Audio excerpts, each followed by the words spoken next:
Hallelujah. सभी को विजय मसीह की आज के सुंदर दिन में प्रभु आप सबको बहुत आशीष करें, बहुत आशीष करें। क्योंकि आज का वचन है जो खासकर हम लोग देखते हैं लय व्यवस्था जो 4 अध्याय में दिया गया है, जो है पाप बलि की विधि।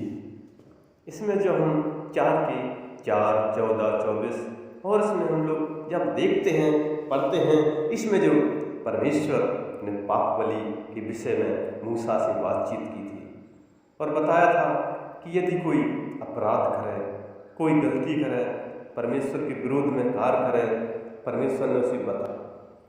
क्योंकि इस्राएल की मंडली यदि कोई अज्ञानता के कारण पाप करे, क्योंकि वो कुछ ना कुछ गलतियां करते थे, तो परमेश्वर ने मूसा से कहा था कि जाओ हर उनके बेटों को समझाना और वो लोगों को बताए कि वो एक पवित्र, सुंदर, निर्दोष एक बकरा या बकरी या बछड़ा या भेड़ का बच्चा, कोई भी एक अलग अलग तरीके से ले आए और वो जो याजक है उनको परमेश्वर की जो मिलाप वाला तंबू है वहाँ वो बलि करें और जो उसका और उसकी जो लाया है उसकी प्रार्थना करें, उसके ऊपर हाथ रखें और जो उसका लहू है वो परमेश्वर की जो होम बलि की वेदी है वहाँ पर वो उनकी सींगों पर लगाए और उनके पाँव पर उड़ेल दें और उसका जो अंदर जो पवित्र स्थान है, जो पवित्र स्थान, जो अंदर का पर्दा, वहाँ 7 बार छिड़कें। परमेश्वर ने ये मूसा से बताया था और जो उसकी चर्बी है होम बलि की वेदी पर जलाएं और उसके लिए प्रायश्चित करें, तब परमेश्वर क्षमा करेगा। क्योंकि लय व्यवस्था 4 में हम लोग देखते हैं जो पाप बलि की विधि है, क्योंकि लोगों के लिए ये थी जो परमेश्वर के विरोध में कार्य करते थे, गलत कार्य करते थे। उनके बारे में परमेश्वर ने मूसा को ये विधि बताई थी कि ये लोगों को बताएं और याजक ही उसको पूरा करेंगे। जिसने गलती की वो उस पशु को ले आए, जो बकरा या बकरी जो भी है, और वो याजक ही उसका वहाँ पर बलि करें और वही उनके लिए प्रार्थना करेंगे और परमेश्वर उनको क्षमा करेगा। क्योंकि देखते हैं पहले पुराने नियम में बहुत कठिन समस्याएं थी, लेकिन आज प्रभु यीशु मसीह ने सब कुछ बदल दिया है। क्योंकि जब हम लोग मत्ती 27 का 24 पढ़ते हैं, उसमें भी जो वहाँ पर यीशु मसीह को लोग बहुत ताड़ना दे रहे थे, जो वहाँ का प्रधानमंत्री पिलातुस था, उसने भी यीशु मसीह से कुछ पूछा, लेकिन यीशु मसीह ने कुछ नहीं बोली थी और वो जानता था कि इनमें सामर्थ है और उसने भी उन इस्राएलियों से कह दिया था कि इन्होंने तो कोई गलत नहीं किया है, इसलिए मैं इनके लहू में मैं भागी नहीं हूँ, मैं निर्दोष हूँ। तो वहाँ इस्राएली लोग कहने लगे कि इसका लहू हम पर पड़ा है। क्योंकि देखते हैं लोग नहीं समझ पाते हैं और प्रभु यीशु मसीह ने कितना लहू बहाया था और उस क्रूस पर कुर्बान हो गए थे, फिर भी क्षमा किया था। और रोमियो में भी 3:30 में हम लोग देखते हैं पौलुस इस बात को कहता है कि सबने पाप किया है और परमेश्वर की महिमा से रहित है। क्योंकि ऐसा संसार में कोई नहीं है जो गुनहगार न हो, लेकिन परमेश्वर प्रभु यीशु मसीह पर जिसने विश्वास किया और उसके लहू के छुटकारे के द्वारा जो अनुग्रह मिला है, सहतमैत मिला है,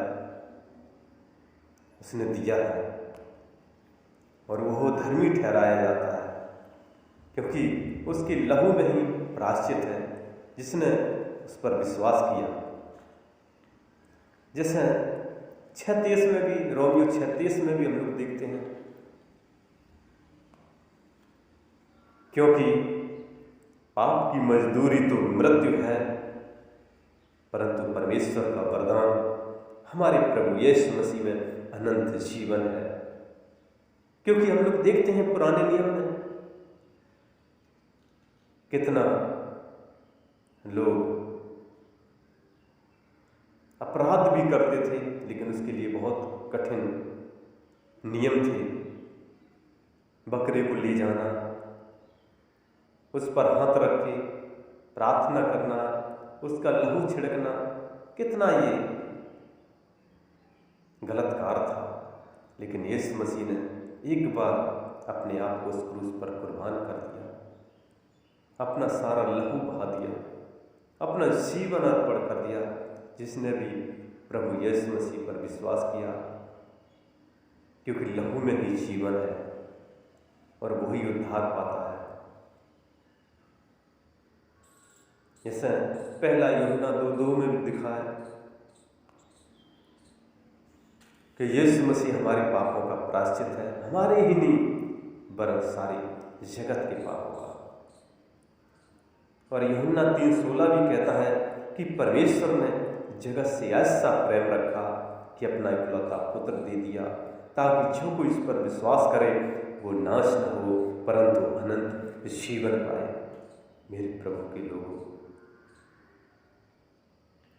पाप की मजदूरी तो मृत्यु है, लेकिन मेरे प्रभु यीशु मसीह में अनंत जीवन है। इसलिए उस पर विश्वास करते हैं, क्योंकि उसने हम सब के लिए उस कलवरी क्रूस पर लहू बहाया, मौत न्यौछावर कर दी हम सब की खातिर। इसलिए हम सब उस पाप बलि से बचना है। जो गुनाह करते हैं उनको छोड़ना है। परमेश्वर ने कहा है, पहला पत्रस 1:15 में भी कहा है, जैसे तुम्हारा बुलाने वाला पवित्र है, वैसा तुम भी पवित्र बनो। हमें परमेश्वर की राहों पर चलना है, पवित्रताई पर चलना है, क्योंकि वो पवित्र परमेश्वर है। यीशु मसीह इस पृथ्वी पर 2000 साल पहले आए, उन्होंने बड़े बड़े कार्य किए और उन्होंने सिखाया कि मेरे मार्गों पर चले, मेरे मार्गों पर चलो और अनंत जीवन पाओ। उनका मार्ग सत्य है। यूहन्ना 14:6 भी कहता है, मैं ही मार्ग हूँ, मैं ही सत्य हूँ, मैं ही जीवन हूँ। यीशु मसीह यहाँ कहते हैं, इसलिए उनका मार्ग पर चलना है, सत्य पर चलना है और अनंत जीवन पाओगे। हर एक दिल से बुराइयाँ, हर एक गलत कार्य दिल से निकाल दो, अपने हृदय से निकाल दो। हर किसी से प्रेम करना सीखो, जैसे यीशु मसीह ने हर किसी से प्रेम किया और उन्होंने हर किसी की वो मदद करते थे, सहायता करते थे। लेकिन हम सब के गुनाहों खातिर वो क्रूस पर कुर्बान हो गए, लेकिन तीसरे दिन वो मुर्दों में से जी उठकर राज भी वो स्वर्गीय सिंहासन पर विराजमान है और वो देखते रहते हैं कब बच्चे मेरे प्रार्थना करते हैं। लेकिन वो उन्होंने कहा था कि मैं एक दिन आएंगे इस संसार में रहने के लिए, हम रहे ना रहे, लेकिन इस मसीह के दिन आएंगे, आपके साथ आएंगे और उनके सामने सबको खड़ा होना पड़ेगा। जो परीक्षा में पास होंगे वो स्वर्ग जाएंगे, जो परीक्षा में फेल होंगे वो नरक की आग में झोंक दिए जाएंगे, जहाँ तड़पना रोना होगा। क्योंकि आत्मा अजर अमर है, वो केवल तड़पेगी, मरेगी नहीं। इसलिए हमें बचना है। इस पृथ्वी पर थोड़े दिन की जिंदगी है, कल क्या होगा, एक मिनट में क्या होगा, एक सेकंड में क्या होगा, एक घंटे में क्या होगा, किस दिन यहाँ से जाना पड़े उस परमेश्वर के पास हमें वो देखना है कि हमें कहाँ पहुँचना है। जो उसके पास हजारों हजारों करोड़ों करोड़ों अनंत जीवन है, वहाँ जिंदगी है, उस जिंदगी को हमें देखना है। इसलिए हम सब उस परमेश्वर की महिमा करें, आराधना करें, प्रार्थना करें, इस पाप बलि से बचें और यीशु मसीह पर विश्वास करें, अनंत जीवन पाएं। इस वचन पर प्रभु बहुत आशीष करें और हमारा अगला वीडियो देखने के लिए हमारे इस नए चैनल को आप लाइक और सब्सक्राइब जरूर करें, जरूर करें, जरूर करें। धन्यवाद, धन्यवाद, धन्यवाद, धन्यवाद, धन्यवाद।